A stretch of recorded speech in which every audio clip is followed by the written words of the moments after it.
Pada saat itu, Hanli merasa sangat murung. Sebagian dari perasaan itu disebabkan oleh kelicikan kedua harimau langit tersebut.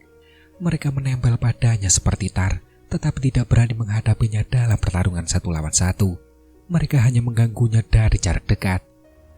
Tak lama kemudian, ia sengaja meninggalkan celah dan berhasil memancing salah satu binatang buas itu untuk menyerangnya.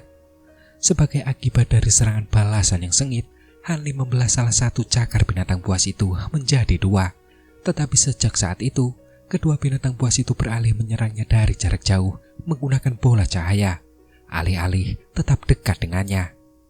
Namun setiap kali Hanli mencoba mengusir mereka dengan sayap badai petirnya, binatang buas itu segera mengejarnya dan mengganggunya tanpa henti. Adapun alasan lain di balik kemurungannya, itu adalah karena tubuh inkarnasi cahaya biru langit. Karena tampaknya tubuh inkarnasi itu terbentuk dari kiroh kayu murni dan tidak dapat dilukai oleh pedang awan bambu. Tidak peduli seberapa banyak ki pedang yang mengenai tubuhnya, ki itu akan tersebar dan menyatu dengannya. Ini adalah kali pertama Hanli menghadapi situasi seperti itu. Hal ini terbukti cukup untuk membuka wawasannya. Ketika Hanli melihat ini, dia menggunakan api es surgawi untuk menyerang. Tetapi, dia tidak menyangka bahwa kembaran biru itu akan memuntahkan mangkuk biru yang mampu menyerap api tersebut. Hal ini menyebabkan getaran dingin menjalar di punggung Hanli. Namun untungnya, karena dia telah memurnikan api es surgawi hingga menyatu dengan tubuhnya, dia mampu mengendalikan api tersebut agar terlepas dari mangkuk dan kembali ke tubuhnya. Karena jumlah api es yang dimurnikan di dalam tubuhnya tidak banyak, bahkan kehilangan sedikit pun akan sangat berarti. Akibatnya, Hanli tidak berani menggunakan api puncak ungu. Adapun gunung 1000 lipatan dan harta karun lainnya, Hanli menggunakannya dengan sedikit hasil sebelum menyimpannya kembali. Meskipun tubuh inkarnasi biru itu bukanlah musuh yang tak terkalahkan, karena setiap luka akan menyebabkan cahayanya meredup dan sosoknya menjadi lebih pendek, ia bukanlah musuh yang bisa ia hadapi dalam waktu yang singkat. Namun untungnya, ia tidak memiliki serangan yang sangat ganas dan juga harta sihir. Ia hanya mampu menyerangnya dengan untayan ki biru, sesuatu yang dapat dengan mudah ditangani oleh Hanli. Selain itu, nampaknya tubuh inkarnasi ini hanya ingin mengikatnya.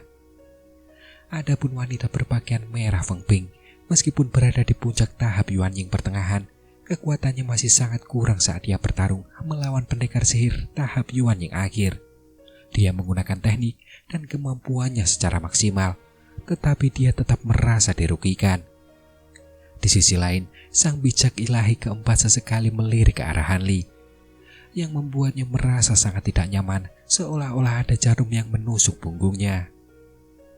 Pada saat itu, para kultivator 7 kebenaran agung hanya mampu menahan serangan burung suci Maulan dengan susah payah. Hati Hanli benar-benar mencekam melihatnya. Saat ini, satu-satunya harapan mereka untuk menang adalah membebaskan para kultivator yang terjebak di dalam penghalang darah. Karena jika tidak, mereka tidak akan memiliki kesempatan untuk memulihkan momentum dan akan terpaksa mundur dengan kekalahan telak. Setelah berpikir sejenak, Hanli mengambil keputusan dan tidak ingin membiarkan kebuntuan berlanjut. Ia segera melepaskan beberapa serangan pedang dan mengusir harimau surgawi sejenak. Kemudian, ia menepuk kantung penyimpanannya dan mengeluarkan sebuah kotak kayu yang dipenuhi jimat. Dan ketika tubuh inkarnasi itu melihat ini, ia menjerit kaget dan segera menyerang Hanli dengan rentetan benang roh kayu. Sosok Hanli segera menjadi kabur. Dengan perintah cepat, tubuhnya bersinar dengan cahaya pedang dan menebas benang-benang penyerang. Cahaya biru itu kemudian menyebar dari kotak kayu dan segel jimat dilepas. Seberkas cahaya merah tua terbang keluar dari kotak kayu dan berputar sekali di telapak tangan Hanli, dan itu adalah jimat penakluk roh. Sesaat kemudian, Hanli menempelkan jimat merah tua itu ke tubuhnya tanpa ragu sedikit pun, dan jimat itu menghilang dalam kilatan cahaya merah tua. Cahaya biru memancar dari wajah Hanli saat dia menarik nafas dalam-dalam, memanggil hantu naga raksasa di depannya. Naga itu berukuran lebih dari 30 meter dan memiliki tubuh berwarna merah tua dan tampak persis sama dengan naga beracun tingkat 8. Naga itu melingkar di atas Hanli sebelum mengeluarkan raungan yang mengguncang langit membuat jantung semua kultivator di dekatnya berdebar kencang, serta menghentikan pertempuran sejenak karena mereka merasa terkejut. Di sisi lain, ketika Tianzong melihat ini, dia mengerutkan kening dan ekspresi serius muncul di wajahnya. Adapun Feng Ping, matanya berbinar seolah menantikan pertunjukan. Setelah raungan itu berakhir, naga itu melesat ke langit dalam bentuk spiral dan wujudnya dengan cepat menyusut sebelum menancap ke tubuh Hanli tanpa jejak. Pada saat itu, Hanli merasakan gelombang panas yang membakar di tubuhnya saat gambar kecil naga banjir itu terukir di punggungnya, serta nampak bersinar dengan cahaya merah tua. Pada saat itu, cahaya merah tua menyala berdenyut dari tubuh Hanli saat sisik-sisik merah seukuran kuku mulai muncul satu persatu. Kemudian dengan rasa sakit yang tajam di kepalanya, sebuah tanduk naga yang indah dan terang muncul dengan 10 ujung yang tajam. Ini, gumam Hanli. Ketika Hanli merasakan ki spiritual yang menakjubkan terpancar dari tubuhnya, dia pun merasa takjub.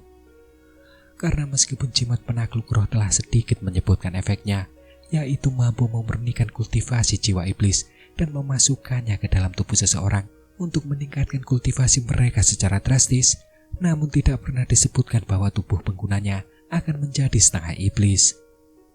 Tentu saja, transformasi iblis semacam ini jauh lebih lemah daripada teknik penggabungan roh. Namun setidaknya, dia tidak menumbuhkan taring dan ekor naga. Sebaliknya, ia sangat menyerupai seni iblis pembawa surga milik Manhuzi. Hanli menghela nafas dan dengan lembut mengelus tanduknya tanpa mengucapkan sepatah kata pun. Tentu saja, Hanli tidak mungkin tahu bahwa pencipta jimat ini telah menciptakan jimat tersebut untuk menutupi kekurangan teknik penggabungan roh. Tidak hanya penggunanya sekarang dapat mempertahankan kesadaran aslinya, tetapi mereka juga tidak akan kehabisan vitalitas dan membahayakan umur mereka. Satu-satunya kekurangannya adalah sangat sulit untuk dimurnikan. Di dunia ini, sebagian besar kultivator bahkan tidak akan memiliki kesempatan untuk melihat binatang iblis tingkat 8, apalagi memperoleh jiwa iblis tingkat 8. Selain itu, jiwa iblis yang termanifestasi harus dimurnikan, karena jika tidak, ia justru akan mendatangkan bahaya. Meskipun jiwa iblis tingkat rendah juga dapat dimurnikan menjadi jimat penakluk roh, ki iblis dari jiwa mereka akan terlalu tidak murni.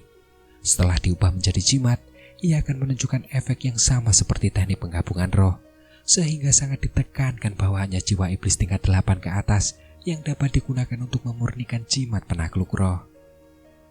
Meskipun Hanli agak terkejut, dia merasa kultivasinya tiba-tiba meningkat ke puncak tahap Yuanying awal.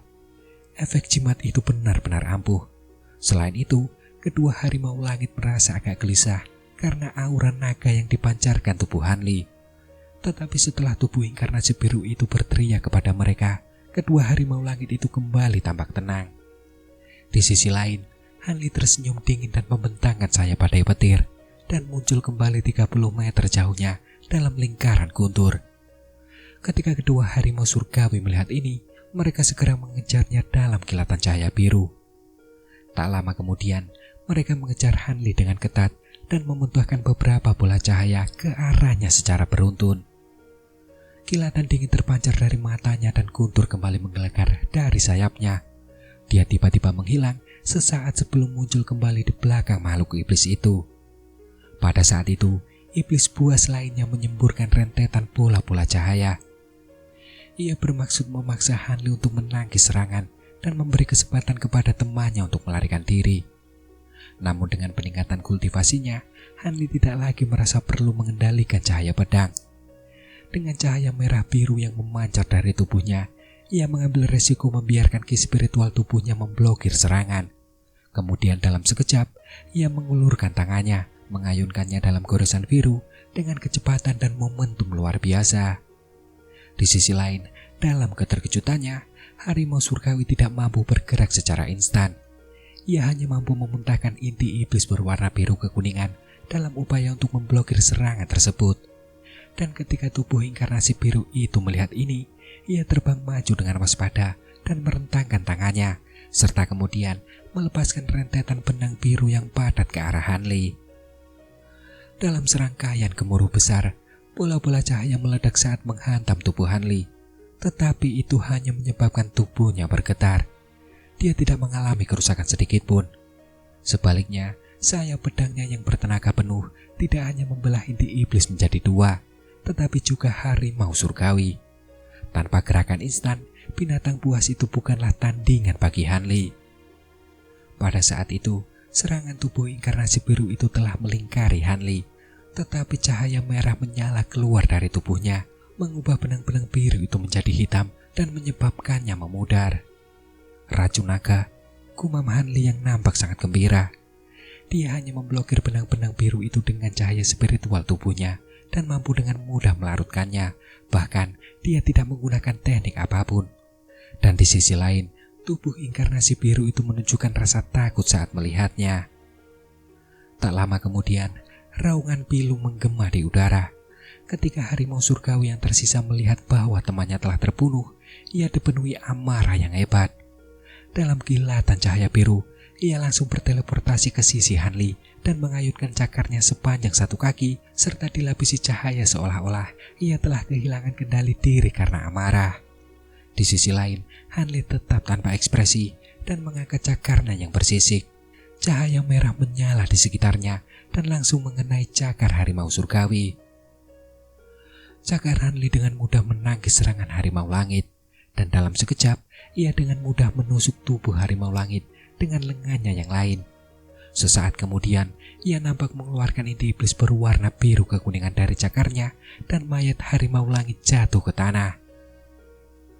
Dengan peningkatan kultivasi dari jimat penakluk roh, Hanli mampu membunuh kedua binatang buas itu secara beruntun hanya dalam hitungan detik. Pertunjukan kekuatan ini membuat tubuh inkarnasi biru itu ragu-ragu dan melepaskan Hanli dari pengajaran lebih lanjut. Namun kemudian dalam sekejap, Hanli menghadapi tubuh inkarnasi biru itu dan nampak memperhatikannya dengan dingin. Saat kejadian itu berlangsung, Tianzong jelas melihatnya, membangkitkan rasa khawatir yang hebat di hatinya. Dia kemudian memerintahkan roda pelanginya untuk menyerang wanita cantik itu dengan ganas sebelum kemudian menghilang, meninggalkan pertarungan dan terbang langsung menuju Hanli. Namun tepat saat itu terjadi, sebuah ledakan teredam terdengar dan penghalang merah tua di dekatnya tiba-tiba pecah. Kabut es menyembur keluar dari celah tersebut. Sesaat kemudian, sebuah garis perak melesat keluar di tengahnya dan berputar sekali di udara sebelum kemudian berhenti di dekat Hanli. Seketika cahaya itu memudar, itu menampakkan seorang wanita cantik berpakaian putih. Dia adalah wanita bermargabai yang tampaknya memiliki masa lalu dengan Master Sunridge. Saat dia melirik ke sekeliling tanpa ekspresi, dia melihat Hanli dan Feng Bing yang membuat ekspresinya berubah. Di sisi lain, kemunculan wanita itu secara tiba-tiba membuat Tianzong tanpa sadar berhenti di udara dan ekspresinya berubah-ubah. Ketika Feng Bing melihat kultivator Bai keluar dari penghalang darah, dia berteriak dengan semangat membara. "Saudara Tao Bai, kau datang di saat yang tepat. Ini adalah bijak ilahi Moulan keempat. Cepat bantu aku mengikatnya, agar saudara Tauhan dapat membebaskan yang lain," ucap Feng Bing. Mendengar itu, wanita bermargabai itu melirik Tianzong dengan dingin dan berkata dengan penuh kebencian, "Sang bijak ilahi keempat, jadi kau juga ikut terlibat dalam tipu daya ini," ucap wanita bernama Bai itu. "Aku tidak menyangka selain pemuda itu, akan ada orang lain yang mampu menembus penghalang darah juga. Sepertinya mereka yang berasal dari sekte penyaring Yin benar-benar tidak dapat diandalkan," gumam Tianzong tidak menjawab pertanyaan kultivator Bai dan malah bergumam sendiri. "Kau benar-benar mencari kematian," ucap wanita bernama Bai. Melihat permintaannya diabaikan, wajah kultivator Bai memerah karena marah. Ia kemudian membentuk segel mantra dengan tangannya dan mengumpulkan kabut putih yang luas dan bersinar, lalu meluncurkannya ke arah sang bijak ilahi dengan momentum yang menakjubkan. Di sisi lain, ketika Feng Bing melihat ini, ia menunjuk ke botol roh api dan melancarkan serangan dari sisi lain. Melihat ini, Hanli tak lagi ragu dan kembali membentangkan sayapnya, muncul kembali di dekat penghalang darah lainnya. Meskipun ia yakin dapat menaklukkan tubuh inkarnasi biru itu dengan kekuatan jimat penakluk roh, membebaskan para kultivator demi perang adalah hal yang lebih penting. Dengan penghalang darah di depannya, Hanli memanggil butiran petir ke tangannya dengan lambaian tangannya. "Hati-hati tuan," ucap Yin Yue. Tepat ketika Hanli hendak melemparkan manik petir, dia tiba-tiba mendengar Yin Yue dari alam bawah sadarnya. Jantung Hanli berdebar kencang dan dia langsung melemparkan manik petir, menghantam penghalang darah dengan kilatan cahaya biru yang dahsyat. Namun pada saat yang sama, bola api biru seukuran kepalan tangan bergerak untuk mencegahnya. Dan dengan ekspresi terkejut, dia melihat bola api itu dengan cepat menyerang manik petir. Dengan suara letupan, manik petir itu diam-diam dilahap api, dan dengan serangkaian nyala api yang berubah-ubah, ia berubah menjadi burung api biru sepanjang 1 kaki yang melayang di udara. Di sisi lain, Hanli memasang ekspresi tegas saat melihat pemandangan itu, dan dia mengucapkan mantra di tangannya, serta meledakkan manik petir di dalam tubuh burung api. Namun, tubuh burung itu hanya bergoyang akibat ledakan dan tidak mengalami kerusakan berarti.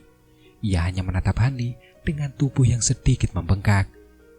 Ketika Hanli melihat ini, dia sangat terkejut dan menongak untuk melihat serangkaian bola api biru mendekatinya dari arah burung suci Maulan. Ketika mereka mendekati penghalang merah tua, mereka berubah menjadi burung api biru dalam sekejap mata, dan masing-masing mulai mengelilingi penghalang darah. Pada saat itu, Hanli menyadari bahwa burung api kemungkinan besar berhubungan dengan burung suci. Tidak heran mengapa manik-manik petir telah memperkuat mereka, karena awalnya mereka juga terbentuk dari api lentera. Tidak jauh dari burung suci, pendekar sihir Lim menatap Hanli dengan dingin. Tatapan keduanya bertemu. Menyadari bahwa burung suci itu ada hubungannya dengan Hanli, ia pun nampak menjadi sangat marah. Namun, ketika Hanli melihat 9 lentera kuno melayang di sisinya, Hanli tak kuasa menyipitkan mata, merenung sambil dengan tenang menatap kobaran api. Adapun burung api biru itu, mereka tidak berniat menyerangnya. Mereka hanya berputar-putar di sekitar penghalang darah. Pada saat itu, Yin Yue muncul di sisi Hanli dalam kilatan cahaya putih. Dengan nada meminta maaf, Yin Yue berkata, "Tuan, mohon maafkan saya karena tidak berguna selama pertempuran Anda sebelumnya. Harimau surgawi itu terlalu ganas. Aku pasti akan ketahuan jika aku terlalu dekat dengan mereka," ucap Yin Yue. "Itu sudah cukup. Kau sudah melakukan semuanya yang kau bisa," ucap Hanli menggelengkan kepalanya dan dengan tenang kembali berkata, "Namun meskipun demikian, kau harus mengambil 2 butir petir ini. Lihat apakah kau bisa menyelinap melewati mereka dan menyelamatkan para kultivator di dalam. Gunakan keduanya dan lihat apakah kau bisa membebaskan setidaknya 1 orang," ucap Hanli. Sesaat kemudian, Yin Yue menerima 2 butir petir itu dan dengan hormat berkata, "Aku akan melakukan yang terbaik," ucap Yin Yue, dan sesaat kemudian ia menyembunyikan dirinya dalam kilatan cahaya putih. Hanli kemudian berbalik dan melirik ke arah Tianzong. Api merah menyala dan kabut putih es saling berjalin, sementara cahaya pelangi sesekali muncul di dalamnya. Saat ini, sulit untuk mengatakan siapa yang memegang kendali. Adapun tubuh inkarnasi biru itu, ia telah menghilang pada waktu yang tidak diketahui. Tidak diketahui apakah itu bertarung dalam dirinya, atau apakah Tianzong telah menariknya keluar, serta merasa lega karena burung suci telah membantunya secara pribadi. Hanli nampak menggelengkan kepalanya lalu melirik 10 burung api biru itu dengan intensitas yang tajam. Cahaya merah biru bersinar dari tubuhnya. Dia mengangkat kedua tangannya dan memanggil perisai cahaya biru. Setelah itu, dia membentuk mantra tangan dan memperbesar perisai, menghalangi bagian depannya sambil memanggil butiran petir lain dengan gerakan tangannya. Kemudian dengan suara gemuruh petir dari belakangnya, Hanli menghilang dan muncul kembali 40 meter di udara. Belum sempat melemparkan bola petir di tangannya, burung-burung api di sekitarnya melesat ke arahnya. Dalam sekejap mata, selubung api biru muncul di udara, serta kemudian menenggelamkan Hanli di dalamnya. Pada saat itu, tatapan Lohan beralih dari Hanli. Awalnya ia berharap Hanli cukup untuk membebaskan para kultivator yang terjebak dan mendapatkan kembali momentum dalam pertempuran. Tetapi ketika ia melihat burung suci melepaskan beberapa burung api ke arah Hanli, ia menjadi murung dan tahu bahwa peluang mereka tidak bagus. Lalu dia mengalihkan pandangannya ke para pendekar sihir di kejauhan, dan dia melihat bahwa meskipun para kultivator 7 kebenaran agung berhasil menahan api iblis biru dari burung suci Maulan, mereka jelas tidak akan bertahan lama lagi. Karena meskipun burung itu hanya memiliki kultivasi jiwa yang tingkat akhir, ia memiliki kemampuan dari tahap transformasi dewa. Lepaskan iblis yin yang, suruh mereka untuk tidak sibuk membunuh, dan suruh mereka berurusan dengan api kuno sebagai gantinya, ucap Longhan dengan suara muram. Longhan mengeluarkan kartu terakhirnya yang disembunyikannya di balik lengan bajunya. Seorang kultivator sekte ikatan harmonis yang telah menunggu di sisinya segera terbang untuk menyampaikan pesan tersebut. Setelah terjadi kehebohan, 2 peti mati menyeramkan, 1 hitam dan 1 putih, kemudian muncul. 16 murid laki-laki dan perempuan dari sekte ikatan harmonis duduk mengelilingi kedua peti mati tersebut dan mulai mengucapkan mantra dan segel sihir, menyerang peti mati dengan berbagai segel sihir dan memulai proses pelepasan segel peti mati. Saat mantra berlanjut, jimat-jimat di atas peti mati hitam putih mulai bergetar dan peti mati itu berderak seolah-olah anggota tubuh membentur kayu dari dalam. Ketika Longhan mendengar ini, dia tidak bisa menahan diri untuk tidak mengangkat alisnya, karena pada dasarnya dia telah mendengar cukup banyak tentang iblis yin yang dari sekte ikatan harmonis. Konon, kedua iblis mayat ini dulunya adalah sepasang tetua pendamping Dao dari generasi sebelumnya. Mereka berdua memiliki kultivasi tahap Yuan Ying awal. Tetapi karena suatu alasan, mereka mengkhianati sekte ikatan harmonis dan beralih ke jalan Dao hantu, serta mengubah diri mereka menjadi mayat hidup. Kemudian, ketika keduanya mencapai kemajuan besar dalam kultivasi mereka, mereka ingin memusnahkan sekte ikatan harmonis, membunuh dari 100 murid sebelum akhirnya ditangkap hidup-hidup oleh beberapa tetua sekte. Dengan memanfaatkan teknik kuno untuk menghapus kesadaran mereka, mereka dimurnikan menjadi iblis mayat yin yang legendaris. Konon, iblis mayat itu sangat kuat, bahkan lebih kuat daripada ketika mereka masih hidup.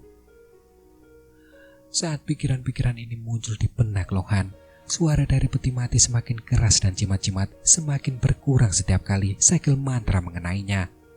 Adapun 32 murid sekte ikatan harmonis yang mengelilingi peti mati, wajah mereka semakin gelisah saat mantra-mantra mereka terus berlanjut.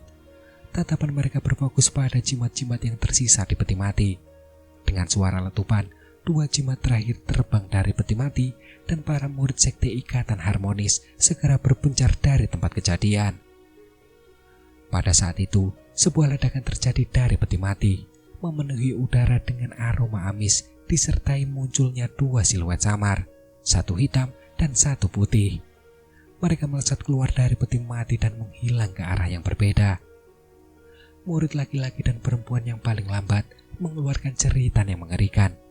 2 orang berjubah Tau menerkam kedua murid itu dan merobek tenggorokan mereka, serta kemudian meminum sari darah yang mengalir keluar. Ketika para kultivator sekte ikatan harmonis lainnya melihat ini, mereka menghela nafas lega dan berhenti. Adapun para kultivator dari sekte lain, mereka tidak bisa menyembunyikan keterkejutan mereka. Seorang lelaki tua berambut terurai keluar dari raungan sekte dan dengan tenang berkata, "Baguslah, karena para iblis telah mengonsumsi sari darah seorang perawan laki-laki dan perempuan, mereka tidak akan tiba-tiba memangsa yang lain," ucap pria tersebut. Setelah itu, dia mengangkat tangannya ke arah 2 siluet dan memperlihatkan 2 lempengan perunggu hijau yang diukir dengan karakter jimat. Kedua lempengan itu kemudian memancarkan garis-garis cahaya abu-abu ke arah kepala iblis mayat, serta kemudian menancap di dalamnya. Kedua iblis mayat itu gemetar dan berhenti menghisap darah. Mereka perlahan berdiri dan dengan kaku terbang ke depan pasukan kultivator. Pada saat itu, wujud asli mereka dapat terlihat, serta menimbulkan seruan keheranan. Karena pada dasarnya, iblis mayat yin yang sebenarnya adalah seorang pria dan wanita muda. Keduanya memiliki penampilan yang lembut. Pria itu memiliki alis yang tajam dan mata yang cerah, sementara wanita itu memiliki keanggunan yang anggun. Namun berbeda dengan fitur wajah mereka yang tampak hidup, mata mereka sama sekali tidak bernyawa. Seandainya bukan karena sisa darah yang masih menetes dari sudut mulut mereka, mereka akan tampak seperti sepasang daun biasa. Namun, mereka mengeluarkan bau busuk yang tak terlukiskan dari dekat mereka, serta membingungkan siapapun yang menciumnya. Sesaat kemudian, pria tua berambut terurai itu menuangkan kekuatan spiritual ke lempengan perunggu, dan tiba-tiba cahaya abu-abu mulai menyelimuti kedua iblis mayat itu. Mereka tetap diam dan tak bergerak saat pria tua itu dengan cepat melafalkan mantra. Lempengan perunggu di tangannya perlahan melayang di udara. Tiba-tiba, lelaki tua itu memukul lempengan perunggu dengan 2 segel mantra, menyebabkan kedua lempengan perunggu itu memancarkan sinar cahaya setebal ibu jari ke dahi mereka berdua. Cahaya terang tiba-tiba terpancar dari mata kedua iblis mayat itu.